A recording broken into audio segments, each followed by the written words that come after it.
और किसी ने मिसाल एक बड़ी दी है, एक बीबी ने ना घड़ा चुकया, इस तरह टाके लाए,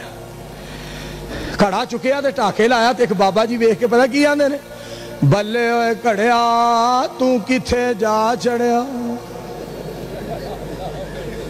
ते घड़ा पता जुबाने हालण की कहना, भाई असगर साहब कहना पिंडों बाहर संवसदा उथे गया घमियार का,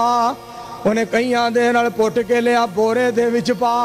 फिर जमीन ते सुट के दी डंडे नाल तौणी ला, मेरे मुंह विच पानी चो चो, मैनू आटे वांगू गो गो, लिया सुपेड़ा बना, फिर पेड़ा बना के उन्हें लिया चक्कर उते बिठा, मैनू जोर नाल कसुन्ने मार के फिर लिया सुपेट बना, फिर धागे दे नाल कट के लिया सु थले ला, फिर तत्वे दे नाल थापड़ के दिता सु धुप्पे पा, मैं अगे इश्क दा फूकिया उतों दितो सु लंबू ला, मैं इन्नियां मुसीबतां जान के बाबा जी चढ़िया टाके आ।